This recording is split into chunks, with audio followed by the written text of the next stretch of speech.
ಇವತ್ತು ಬೆಳಗಿನ ಜಾವ ಬೆಂಗಳೂರಿನಲ್ಲಿ ನಮ್ಮ ಪಕ್ಷದ ಕಾರ್ಯಕರ್ತ ಸದಾ ನಮ್ಮ ಪಕ್ಷದ ಚಿಂತನೆ ರಾಷ್ಟ್ರವಾದಕ್ಕೆ ಪೂರಕವಾದಂತಹ ಪೋಸ್ಟ್ಗಳನ್ನು ಹಾಕಿ ಬೇರೆಯವರಿಗೂ ಕೂಡ ಮಾದರಿಯಾಗಿದ್ದಂತಹ ವಿನಯ್ ಸೋಮಯ್ಯ ನಮ್ಮ ಕೊಡಗಿನ ಇಬ್ಬರು ಶಾಸಕರ ಕಿರುಕುಳದಿಂದ ಒಂದು ಬೇಸತ್ತು ಆತ್ಮಹತ್ಯೆಯನ್ನು ಮಾಡಿಕೊಂಡಿದೆ. ಆತ ಆತ್ಮಹತ್ಯೆ ಮಾಡ್ಕೊಳ್ಳೋಕ್ಕಿಂತ ಮೊದಲು ಬಹಳ ಸ್ಪಷ್ಟವಾಗಿ ವಾಟ್ಸಪ್ ಗ್ರೂಪ್ನಲ್ಲಿ ತನ್ನ ಕಡೆಯ ಮಾತು ಅಂತ ಹೇಳಿ ಬಹಳ ಒಂದು ದೀರ್ಘವಾದಂಥ ಸಂದೇಶವನ್ನು ಕೊಟ್ಟಿದ್ದಾರೆ. ಅದನ್ನು ನೋಡಿದರೆ ಬಹಳ ಸ್ಪಷ್ಟವಾಗುತ್ತೆ. ಇದರಲ್ಲಿ ವಿರಾಜಪೇಟೆ ಶಾಸಕ ಪೊನ್ನಣ್ಣ, ಮಡಿಕೇರಿ ಶಾಸಕ ಮಂತರ್ಗೌಡ ಹಾಗೂ ಕಾಂಗ್ರೆಸ್ನಲ್ಲಿ ಯಾವಾಗಲೂ ವಾಚಾಳಿ ಥರ ಪ್ರತಿನಿತ್ಯನೂ ಕೂಡ ಬೇರೆಯವ್ರ ಮೇಲೆ ಹರಿಹಾಯ್ತಾ ಇರುವಂತಹ ತೆನ್ನೀರ ಮೈನಾ ಹಾಗೂ ಇನ್ನು ಕೆಲವರು ಆತನ ಸಾವಿಗೆ ನೇರವಾಗಿ ಹೊಣೆಯಾಗಿದ್ದಾರೆ ಅನ್ನೋದು ಸ್ಪಷ್ಟವಾಗಿದೆ. ನಾನು ಡಿಜಿ ಅವರನ್ನ ಹಾಗೂ ನಮ್ಮ ಕೊಡಗಿನ SP ಅವರನ್ನ ಮನವಿ ಮಾಡಿಕೊಳ್ತೀವಿ ಹಾಗೂ ಒತ್ತಾಯವನ್ನು ಮಾಡ್ತೀವಿ. ನಮ್ಮ ಪಕ್ಷದ ವತಿಯಿಂದ ವಿನಯ್ ಸೋಮಯ್ಯ ಫೇಸ್ಬುಕ್ ವಾಟ್ಸಪ್ನಲ್ಲಿ ಕಡೆಯದಾಗಿ ಬರೆದಿರುವಂತಹ ಸಂದೇಶವನ್ನ ಒಂದು ಡೆತ್ ನೋಟ್ ಆಗಿ ಪರಿಗಣಿಸಿ, ಅದನ್ನೊಂದು ಡೈನ್ ಡಿಕ್ಲರೇಷನ್ ಅಂತ ಪರಿಗಣಿಸಿ ಪೊನ್ನಣ್ಣ, ಮಂತರ್ಗೌಡ, ತೆನ್ನೀರ ಮೈನಾ ಹಾಗೂ ಉಳಿದವರ ವಿರುದ್ಧ FIR ಅನ್ನು ದಾಖಲಿಸಬೇಕು ಹಾಗೂ ನಮ್ಮ ಕೊಡಗಿನ ಇಬ್ಬರು ಶಾಸಕರನ್ನು ತಕ್ಷಣಕ್ಕೆ ಬಂಧಿಸಬೇಕು ಅಂತ ಹೇಳಿ ನಾನು ಒತ್ತಾಯವನ್ನು ಮಾಡ್ತೀನಿ. ನಮ್ಮ ಇಬ್ಬರು ಶಾಸಕರು ಕಳೆದ 25 ವರ್ಷಗಳಿಂದ ಇದ್ರು. ಅದು ಬೋಪಯ್ಯನವರು ಇರ್ಬೋದು, ಅಪ್ಪಚ್ಚು ರಂಜನ್ ಇರ್ಬೋದು. ಕಾಂಗ್ರೆಸ್ನ ಯಾವುದಾದ್ರೂ ಕೂಡ ಈ ಕಾರ್ಯಕರ್ತ ಈ ರೀತಿ ಕಿರುಕುಳಕ್ಕೆ ಒಳಗಾಗಿದ್ದು ಒಂದು ಉದಾಹರಣೆ ಇದೆಯಾ? ಅಥವಾ ನಮ್ಮ ಶಾಸಕರಿಂದ ಯಾರಾದ್ರೂ ಕೂಡ ಆತ್ಮಹತ್ಯೆ ಮಾಡಿಕೊಳ್ಳುವಂತ ಪರಿಸ್ಥಿತಿ ಯಾವತ್ತಾರು ಬಂದಿತ್ತ? ಆದ್ರೆ ಕಳೆದ 2 ವರ್ಷಗಳಿಂದ ಈ ಕಾಂಗ್ರೆಸ್ನ ಇಬ್ಬರು ಶಾಸಕರು ಬಂದಾದ್ಮೇಲೆ ಕೊಡಗಿನಲ್ಲಿ ದ್ವೇಷದ ರಾಜಕಾರಣ ಬರ್ತಾ ಇದೆ. ಜಾತಿಗಳ ಮಧ್ಯದಲ್ಲಿ ಹೊಡೆದಾಟ ನಡೀತಾ ಇದೆ. ಇವತ್ತು ನಮ್ಮ ಕಾರ್ಯಕರ್ತ ಅವನು ವಾಟ್ಸಪ್ ಅಲ್ಲಿ ಒಬ್ಬ ಅಡ್ಮಿನ್ ಅಷ್ಟೇನೆ. ಈ ಪೊಲೀಸ್ ಇಲಾಖೆ ಮತ್ತು ಇಲ್ಲಿನ SP ಅದು ಏನ್ ಮಾಡ್ತಿದ್ರೆ ಮಣ್ಣು ತಿಂತ ಇದಾರೆ ಅಂತ ನನಗೆ ಗೊತ್ತಿಲ್ಲ. ಯಾವ ಕಾರಣಕ್ಕೋಸ್ಕರವಾಗಿ ವಿನಯ್ ಸೋಮಯ್ಯ ಅವ್ರ ಮೇಲೆ ಈ ರೀತಿ ಪ್ರಕರಣವನ್ನು ದಾಖಲಿಸಿದ್ರೆ, ಅಡ್ಮಿನ್ ಅನ್ನೋ ಕಾರಣಕ್ಕೋಸ್ಕರ ದಾಖಲಿಸಿ ಆದ್ಮೇಲೆ ಅವನು ಯಾರೋ ಕಾನ್ಸ್ಟೇಬಲ್ ಕಾಲ್ ಮಾಡಿದಾನೆ, ಪದೇ ಕಾಲ್ ಮಾಡಿದಾನೆ. ಕಾಲ್ ಮಾಡಿಬಿಟ್ಟು ನಿಮ್ಮ ಮೇಲೆ ರೌಡಿ ಶೀಟ್ ಓಪನ್ ಮಾಡ್ತೀವಿ, 107 ಹಾಕ್ತೀವಿ ಅಂತ ಹೇಳ್ಬಿಟ್ಟು ಒತ್ತಡ ಕೊಟ್ಟಿದ್ದಾರೆ. ಆ ಕಾನ್ಸ್ಟೇಬಲ್ ಮೇಲೂ ಕೂಡ ಕ್ರಮ ಆಗಬೇಕು, ಕಾನ್ಸ್ಟೇಬಲ್ ಮೇಲೂ ಕೂಡ FIR ಆಗಬೇಕು. ಒಬ್ಬ ಅಡ್ಮಿನ್ ಆಗಿರೋ ಕಾರಣಕ್ಕೋಸ್ಕರ ಅವನನ್ನು ಈ ರೀತಿ ಹರಾಸ್ ಮಾಡ್ತಾರೆ ಅಂತ ಹೇಳಿದ್ರೆ ಕೊಡಗಿನಲ್ಲಿ ಯಾವ ವಾತಾವರಣ ಸೃಷ್ಟಿಯಾಗಿದೆ? ಇಬ್ಬರು ಶಾಸಕರು ಏನ್ ಮಾಡ್ತಿದ್ದಾರೆ? ಇಬ್ಬರು ಕೂಡ ಪ್ರತಿನಿತ್ಯನೂ ಕೂಡ ಬಹಳ ಚಂದವಾಗಿ ಡ್ರೆಸ್ ಮಾಡಿಕೊಂಡು, ರೋಲೆಕ್ಸ್ ವಾಚ್ ಹಾಕೊಂಡು, ಎಸ್ಕಾರ್ಟ್ ವೆಹಿಕಲ್ ಇಟ್ಕೊಂಡು ಓಡಾಡೋದು ಬಿಟ್ಟು ಇರೋ 5 ಪೈಸದ ಅಭಿವೃದ್ಧಿ ಕೆಲಸ ಮಾಡಿದಾರೆ.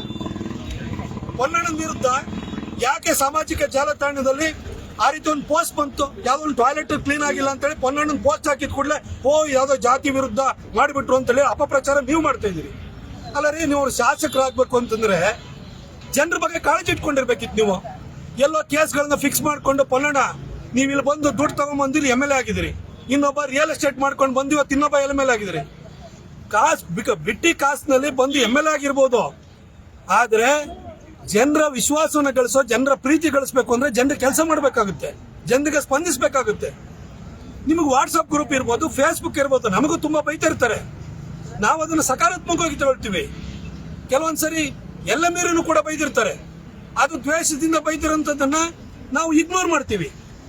ಪೂರಕವಾಗಿ ಅಭಿವೃದ್ಧಿ ಕಾರ್ಯಗಳಿಗೆ ಸಂಬಂಧಪಟ್ಟ ಹಾಗೆ ಯಾರಾದ್ರೂ ಟ್ವೀಟ್ ಮಾಡಲಿ, ಫೇಸ್ಬುಕ್ ನಲ್ಲಿ ಪೋಸ್ಟ್ ಹಾಕ್ಲಿ, ವಾಟ್ಸಪ್ ನಲ್ಲಿ ಹಾಕ್ಲಿ, ಅದನ್ನ ಪೂರಕವಾಗಿ ತೆಗೆದುಕೊಂಡು ನಾವು ಕೆಲಸ ಮಾಡ್ತಾ ಇದ್ದು. ಆದ್ರೆ ನೀವ್ಯಾಕೆ FIR ಹಾಕ್ಸ್ತೀರಿ? ಎಲ್ಲ ಮೇಲೂ ನಿಮ್ಮ ಮೇಲೆ ಯಾರು ಪೋಸ್ಟ್ ಮಾಡಿದ್ರು ಕೂಡ FIR ಹಾಕ್ಸ್ತೀರಿ. ಅವ್ನು ಯಾರೋ ತೆನ್ನೀರ ಮೈನಾ ಅಂತಿದ್ದಾನ. ಅವನು ಯಾರ್ರಿ? ಪೊನ್ನಣ್ಣ ನಿಮ್ ಚೇಲಲ್ವೇನ್ರಿ? ಅವನು ಪ್ರತಿನಿತ್ಯನೂ ನಿಮ್ ಬಗ್ಗೆನೆ ಯಾರೇ ವಾಟ್ಸಪ್ ಗ್ರೂಪ್ ನಲ್ಲಿ ಏನೇ ಒಂದು ಪೋಸ್ಟ್ ಹಾಕಿರೋ, ಒಂದು ಅಭಿವೃದ್ಧಿ ಕಾರ್ಯದ ಬಗ್ಗೆ ಕೇಳಿದ್ರು ಕೂಡ ಹೆಚ್ಚಿಗೆ ಮಾತಾಡಿದ್ರೆ FIR ಹಾಕ್ಸ್ತೀನಿ ಅಂತಾನೆ. ಏನ್ Kodagu police, Kodagu SP ಪೊನ್ನಣ್ಣನ PS ಅಥವಾ ಕೊಡಗಿನ ಸೂಪರಿಂಟೆಂಡೆಂಟ್ ಆಫ್ ಪೊಲೀಸ್ ಅದು ಕೊಡಗಿಗ ಅವರು ಅಥವಾ ಪೊನ್ನಣ್ಣ PS ಆಗಿದ್ದಾರೆ ಅವರು? ಯಾಕಾಗಿ ಕ್ರಮ ಕೈಗೊಳ್ತಿಲ್ಲ? ಯಾಕಾಗಿ ಈ ರೀತಿ ನಮ್ಮ ಕಾರ್ಯಕರ್ತರ ಮೇಲೆ ಹೆರಾಸ್ಮೆಂಟ್ ಮಾಡ್ತಾ ಇದ್ದಾರೆ? ಇದನ್ನು ನಾವಿನ್ನ ಕೊಡಗಿನಲ್ಲಿ ಸಹಿಸ್ಕೊಂಡು ಕೂರಕ್ ಸಾಧ್ಯ ಇಲ್ಲ. ತಕ್ಷಣಕ್ಕೆ ಪೊನ್ನಣ್ಣ, ಮಂತರಗೌಡ, ಯಣ್ಣೀರ ಮೈನಾ ವಿರುದ್ಧ ಪ್ರಕರಣ ದಾಖಲಾಗಬೇಕು. ಅವ್ರ ವಿರುದ್ಧ FIR ಹಾಕಬೇಕು. ನಾನು ವಿನಯ್ ಸೋಮಯ್ಯ ಅವರ ಕುಟುಂಬದವರನ್ನ ಮನವಿ ಮಾಡ್ಕೊಳ್ತೀನಿ, ದಯವಿಟ್ಟು ಈ ಇಬ್ಬರು ಶಾಸಕರ ವಿರುದ್ಧ FIR ಆಗೋವರೆಗೂ ಕೂಡ ನೀವು ಅಂತ್ಯ ಸಂಸ್ಕಾರ ಮಾಡಕ್ ಹೋಗ್ಬೇಡಿ. ಇವತ್ತು ನಿಮ್ಮ ಮಗಂಗಾಗುತ್ತೆ, ನಾಳೆ ಬೆಳಗ್ಗೆ ಇನ್ನೊಬ್ರು ಮಗಂಗಾಗುತ್ತೆ. ಅಂತ್ಯ ಸಂಸ್ಕಾರ ಮಾಡಕ್ ಹೋಗ್ಬೇಡಿ. ನಮ್ಮ ಮೈಸೂರಿನಲ್ಲೂ ಕೂಡ 2015ರಲ್ಲಿ ಈ ತರ ರಾಜು ಮಾಡೋ ಕೇಸ್ ಆಯ್ತು. ಅವತ್ತು ಕಮ್ಯುನಲ್ ವೈಲೆನ್ಸ್ ಅಂತ ಹೇಳಿ ಅದಕ್ಕೆ ಪರಿಹಾರವನ್ನು ಕೊಡೋವರೆಗೂ ಕೂಡ ನಾನು ಹೆಣವನ್ನು ಎತ್ತಿರಲಿಲ್ಲ, ನಾನು ಬಾಡಿ ತೆಗೆದಿರಲಿಲ್ಲ. ಅದೇ ರೀತಿ ವಿನಯ್ ಸೋಮಯ್ಯ ಅಂತ್ಯ ಸಂಸ್ಕಾರನು ಕೂಡ ಮಾಡಕೂಡದು, FIR ಆಗೋವರೆಗೂ ಅಂತ ಹೇಳಿ ಆ ಕುಟುಂಬದವ್ರನ್ನು ಕೂಡ ಕೇಳ್ಕೊಳ್ತೀನಿ.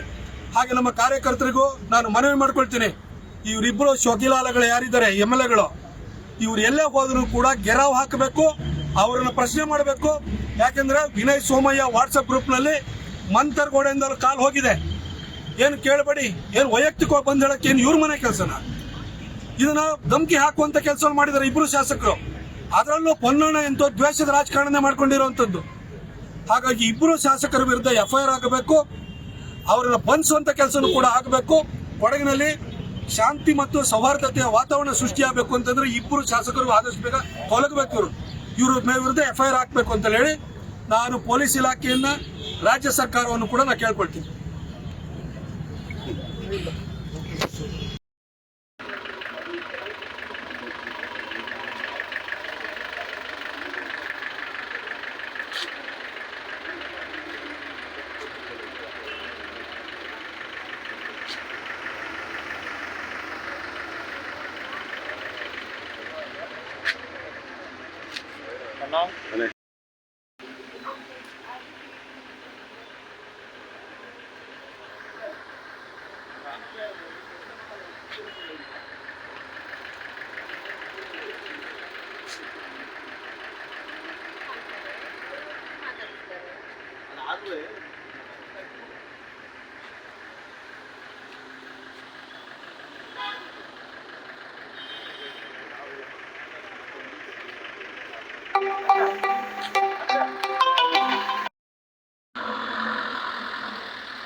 ಇಲ್ಲಯ್ಯ ಮುಂದ್ಗಡೆ ಸರ್ಕಾರ ನಮ್ಮ ಗಾಡಿದವಲ್ಲ ಇಲ್ಲಿ ಆವತ್ತು ನೈಟು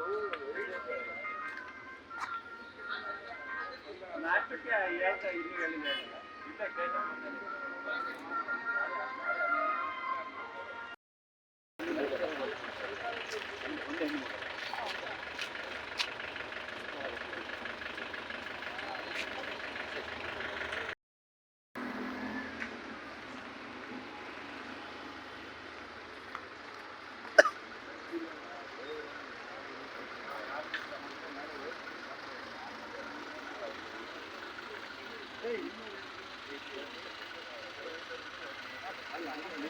ಹೌದು.